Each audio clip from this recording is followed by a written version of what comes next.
বাংলার তিন নেতার মাজার শেরে বাংলা একে ফজলুল হক, খাজা নাজিমুদ্দিন, হোসেন শহীদ সরওয়ার্দীর কবরকে কেন্দ্র করে নির্মিত হয়েছে তিন নেতার মাজার।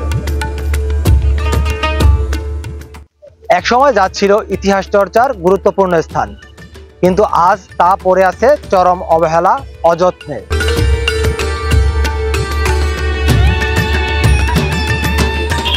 অযত্ন অবহেলায় পড়ে আছে তিন নেতার মাজার। অবিভক্ত বাংলার প্রধানমন্ত্রী হিসেবে ছিলেন শেরে বাংলা একে ফজলুল হক, খাজা নাজিমুদ্দিন, হোসেন শহীদ সরওয়ার্দী। কালের বিবর্তনে অবহেলায় পড়ে আছে এই তিন নেতার মাজার।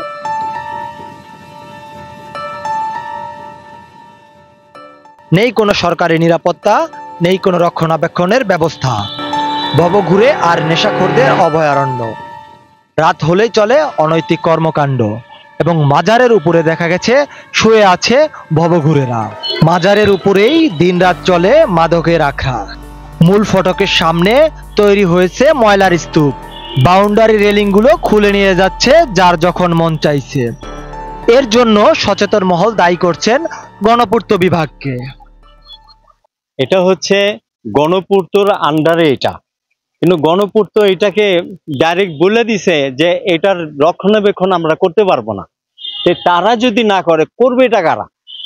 এখন এখানে গাজার আসর বসে, গণপূর্তর আইসা দেখে, কিন্তু বলে আমাদের কোনো বাজেট হয় না। বাজেট যদি না হয় তাহলে এটা দেখবে কারা? এটা স্পষ্ট করুক, দেখবে এরা দেখবে। কিন্তু এইখানে যে সমস্ত গাজার পুরা ঢাকা শহরের গাজরটি সব এখানে বড় বড় ব্যবসায়ীরা আসে। ব্যবসায়ীরা আসা গাঁজা সাপ্লাই করে চলে যায়। কিন্তু আমার কথা হচ্ছে যে গণপূর্ত যদি ওয়ালগুলা, এই রিলিংগুলা দিয়ে দেয় আর এখানে ঢুকতে পারে না কেউ, তখনই আর কিন্তু এটা সমাধান হয়ে যায়। গণপূর্ত নিজের গায়ে এড়ায় দেয় যে আমি এগুলির মধ্যে নাই, আমরা এগুলোর মধ্যে নাই, এগুলো আমাদের কোনো বাজেট হয় না, এই টাকা পয়সা নাই।